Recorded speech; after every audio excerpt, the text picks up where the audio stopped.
Hey folks, I'm Dr. Mike for Renaissance Periodization, and I'm here to deliver to you from high on the mountain the ultimate guide to cheat meals. Aren't you glad you clicked on our thumbnail would make the thumbnails much later than these videos, so probably someone eating a whole mess of delicious, tasty food. You sure are, because you're going to get some science layered with oodles of sugar and fat. You cheating mother. Beep. I've just gotten into beeping myself recently because YouTube will do not nice things if you swear, especially early. Because children could be watching, but I guess children have a really small attention span, so after 30 seconds, they don't care. In any case, a couple of things to say, really 7. Point number 1. What is the purpose of cheating? The purpose of a cheat food is to do 2 things. 1 is the thing they do, and 2 is the constraint. Thing 1 is to make you happy. That's right. Cheat meals are just to deliver pleasure sensations to you. That's what they do. But they are only useful and allowed, quote unquote, in the context that they are still in line with your goals. They do not screw up your goals. That's the 2-factor thing about cheat meals. They're fun, and they're still in line with your goals. That's the purpose and makes them okay to do.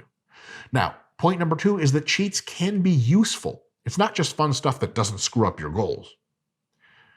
Though it has to be for sure those 2 things. It can also be a third. In the context of maintaining your body weight, cheat meals are just fun things that don't make you gain weight in the grand context. If you're bulking, if you're massing, if you're muscle gaining, if you're trying to gain weight and muscle on purpose, cheat meals can help by a small margin add a few easy extra calories per week so that you gain weight on the track that you wanted. So cheat meals have that utility. Now notice, I didn't say that cheat meals can bump up your metabolism or give you a metabolic boost or be used as refeeds. That's all fucking nonsense, and it doesn't pan out in the literature, nor does it pan out experientially. Cheat meals are profoundly not for those things, but I'll get to that in a little bit. Cheat meals are potentially useful for increasing how much food you're eating and getting you to your calories. And to point number 3, cheat meals do a few things very poorly, and some things people try to replace them with, but that doesn't work so well. Cheat meals cannot replace a foundation of healthy fuel for performance and recovery food. So if you're having trouble gaining weight, but you're eating a crap diet with missed meals and not enough carbs, cheat meals are a poor solution to that problem. That's like trying to weld together 2 pieces of steel that are 3 inches apart. Fucking Christ, you're going to need a lot of welding, and it's going to make the steel really flimsy because you can only weld so much. A foundation of lots of healthy food, lean meats, veggies, fruits, whole grains, refined grains, and healthy fats should be there meal by meal, day by day. And then a few times a week, 2 to 3 times a week, in most cases, at most, I would say, you can layer in some cheat meals and that's totally good. But if you're trying to cheat your way through a bulk and have mostly cheat meals or way too many cheat meals and not enough clean, healthy food, that's not going to work out for you from a health perspective, from a money perspective, because cheat meals usually cost more money, and from a performance perspective, because you will tell with your own performance, if you eat mostly healthy food, you're a fucking animal in the gym. If you eat too much cheat food, too much junk food, it starts to wear down on you a little bit. Cheat meals also are very bad at elevating your metabolism and reigniting the fire. People say that 99 times out of 100 to justify having tasty food because it feels good. Look, if you had me make up a reason why porn is amazing, motherfucker, I'd have 1,000 reasons. It boosts dopamine, I think. Serotonin, I'm sure it does something that too. And shit, it's a great form of preventing global overpopulation. But the real reason that porn is sweet is because it makes me feel good. Not me, of course. I'm not a derelict who does that sort of thing. But you, definitely you. It turns out cheat meals just really don't have a place in the context of a fat loss diet in most cases.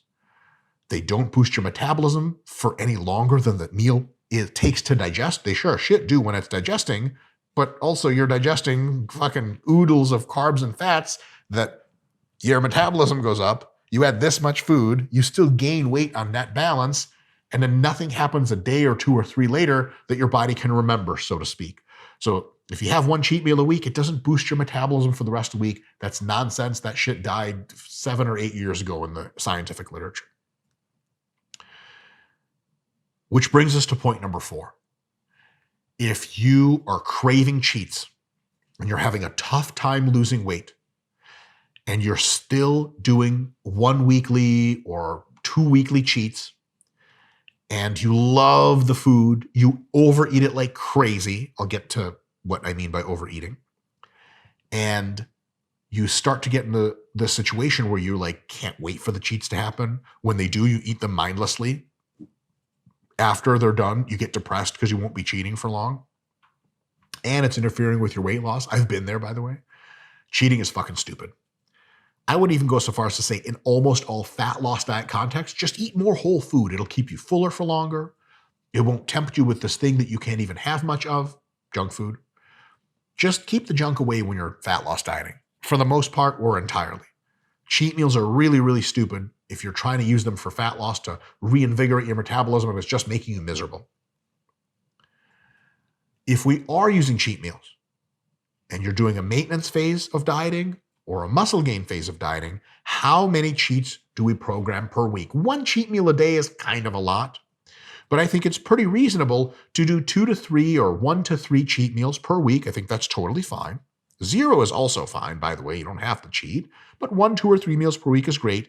And there is a timing as to when to actually eat the cheat meals if you want to get really nerdy and really pedantic, which is like the whole fucking reason our channel exists. So here you go. If we're calling a cheat meal something that has tasty, feel-good, fun foods, 9 times or 8 times out of 10, it'll be loaded with both protein and especially a fuckload of carbs, but especially a shitload of fat. That means if you eat your cheat meal pre-workout, you're an insane person that's just going to throw up the entire workout. If you eat the cheat meal right after the workout, ideally we want a fast digesting carbohydrate source with lower levels of fat so that that food can get into your bloodstream and to your muscles as quickly as possible to potentiate recovery and growth. So we actually don't want to cheat right after workout. So when people finish their last deadlift, they're like, "Ducking time for pancakes and eggs and toast and shit like that." Like, "Yeah, brother." I'm like, the sport nutritionist in me is like, "Oh, no." So what I would say is best to do is 2 things. 1, save your cheat meals for 1 or 2 meals after the workout. You have your workout, you come home, you have half a fucking container of kids' sugary cereal, bunch of skim milk, and a whey protein shake. After that, 2-3 hours later, it's cool to go hit your cheat meal, especially if your cheat meal is like maybe all you can eat sushi or something, a little bit lower on the fats, higher on the carbs. But if you're going to go out for burger and fries or some shit like that, I would say it's best to save your cheat meal even for 2 meals after the workout. So your first high carb, super sugary meal, wait 2 hours or something, have a bunch of chicken and rice and veggies or whatever, wait 2 or 3 hours, and then have your cheat meal. That's probably best. And I said 2 things. The second thing and the last thing for this part is cheat meals are also what a lot of people call going out to eat. And they're supposed to be fun. So I think it's probably best to have them during fun social times because it can increase your cohesion with society. We don't need bodybuilders and fitness types to get ostracized even more than they are today. Pretend you're an old person and go have a cheat meal with a friend is what I'm trying to say, which means Friday night, Saturday midday or brunch or whatever, Saturday night, and then Sunday for brunch or lunch or something like that. These are really good times in most cultures for most people to have their cheat meals. It'd be really weird if you're at the office and they let you eat at the office.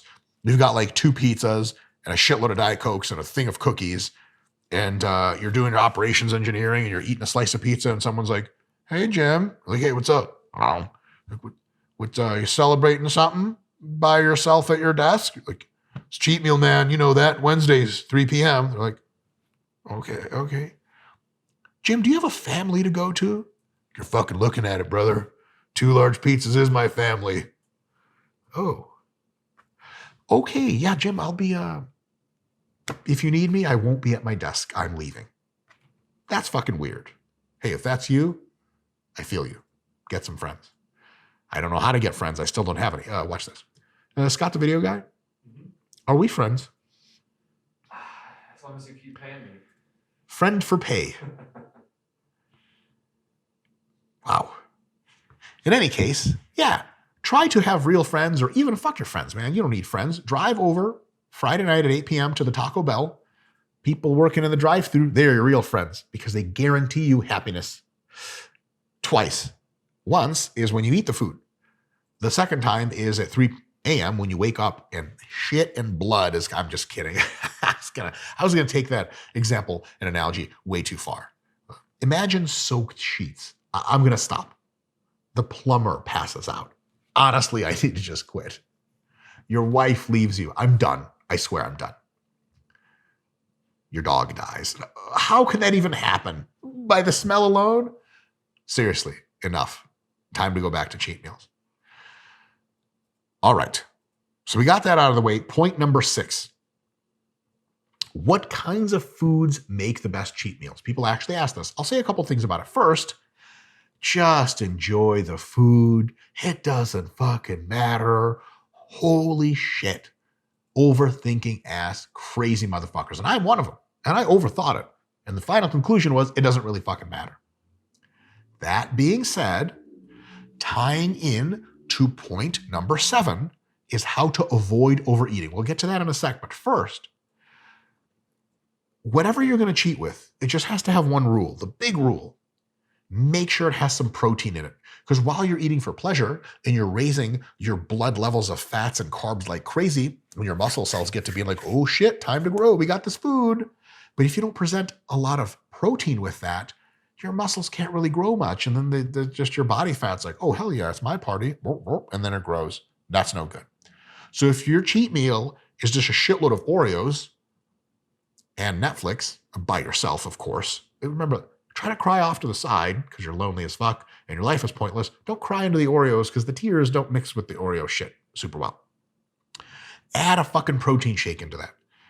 Get you to Walmart, buy you a fucking big ass container of Fairlife skim milk. That with some Oreos, holy shit, that's growth juice right there. That's growth fuel. And if you're really pathetic, after you eat a sleeve and a half of Oreos, pour the milk into the rest of the shit and eat it with a spoon. Like the pathetic, lonely animal that you are, and I am. Can we be friends? So, make sure you have protein with it. You know, how much protein? I'll give you a great answer.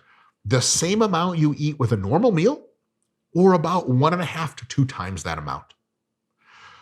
Why 1.5 to 2 times that amount is even better than just the one time? Because the amount of calories you're having in a cheat meal is generally like 2 times the amount of calories you'll have in any of your one normal meals. And that means that that food is going to digest for much longer. And you're going to need amino acids paired with that digestion the entire time, which means if you're eating more food, eat more protein. Now, a lot of times you don't need extra protein shakes because if you get like a meat lover's pizza that has like a fucking 150 grams of protein in the shit, I know, and 180 grams of fat or whatever, but hey, you signed up for the shit. So it's absolutely totally cool to just have, burgers and all that sushi, whatever you're eating, pasta, but make sure it has plenty of protein. If it doesn't, have a protein shake or some skim milk or something like that with it. Lastly, how do you avoid overeating on cheats? It is totally possible. First of all, what do we consider overeating on cheats? I'm going to pull this number exactly and only out of my anus, but I promise it'll make sense. Thank you, brain, for being able to tell stories that rationalize stupid bullshit on the spot make-believe. Here we go. If you eat much more per day than about 1 1/3 the calories you normally do, the probability that a ton of that food goes to body fat, it has already topped off your glycogen stores, your anabolic pathways are completely saturated, the probability goes up. So what I'm saying is the following. If you typically eat 4,000 calories a day,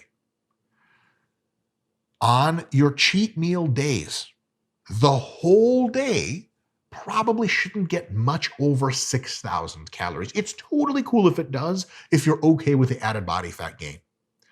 But if you want to keep body fat a little bit hemmed in and still have some fun, just make sure that the entire day doesn't take you over 1 1/3 of what you normally eat. So 4,000 to 6,000, that's reasonable. But if you have a fucking cheat meal on a Saturday and you go back and look at the numbers, you're like, oh, I had 18,000 calories today. Guess that shouldn't add literally pounds of body fat to your frame in one fucking day. And yes, that is how it works. Your ability to put on body fat is immensely impressive. I would use that rule of thumb, the 1 1/3 thing. Less, totally cool. More, cool, but if you get over 1 1/2, 1 2/3, double your daily calories in the total food, healthy food earlier in the day, cheat meal later, it starts to get to be a bit like, are you sure you want to get that fat in one fucking go? Does that mean you can reduce your calories early in the day? It can, but careful with that. You don't want to start eating very little in the day after workout. You're like, no post-workout meal today for me, man. I got to save up for my cheat meal later. Jesus Christ. So here's a rule I use. I use a combined rule. One is I do a good job of eating lots of whole food through the day. Maybe I go easier on the fats. I'm down 500 calories or 300 or 400 calories below what I would be otherwise. And then my last 2 meals of the day, instead of eating them, I just have one big ass cheat meal combined with that extra 300 or 400 calories that I saved for not going crazy on the fats earlier that day. And then voila, that brings me well below that 1 1/3 number. And everything is super happy, hunky-dory. Now, the last thing I'll say is if that was a lot of math for you and you're like, Jesus Christ, you're moving food here and there and fucking counting, fuck that shit, I 100% agree with you. So maybe if you're cheating 3 times a week, try to keep the cheats relatively reasonable and hemmed in 2 of those times. But 1 time a week, especially if you're not in a place where it's right post-contest and you're able to shove 10,000 calories in your face, if your cheating is just some fun shit that you do and you're right around 1 1/3 of your normal calories or somewhere close, just cheat. Enjoy the food, have some fucking protein, enjoy your life. Make sure when you're ordering extra sushi rolls at the all-you-can-eat sushi place, you do it with your mouth full of food. I'll take more, so that the waitress can stab a picture of you in the back because she fucking hates you and you're there every Friday. And that's literally me. Miss Waitress from that one sushi place, please don't poison my food. But if you do, it's been fun. And if I don't make another YouTube video, I died getting poisoned at your what's his name sushi, report that shit to the police. Anyway, folks, do you have any other questions about cheat meals? If you do, there is a comments section exactly for your questions. I'm going to try to get in there personally and answer a few. And if there's some that are so compelling that I can't answer them in text very efficiently, we'll make more videos about cheat meals, and we're going to DM them to your phone when you're in the worst possible place in hunger, in your diet. It's 12 a.m. You're scrolling through, ding, oh, Dr. Mike, cheat meal picture, fuck. And you go downstairs, you look at a jar of peanut butter, and you try to make it happen. Make what happen, you say? You're a sick fuck. I'll see you next time.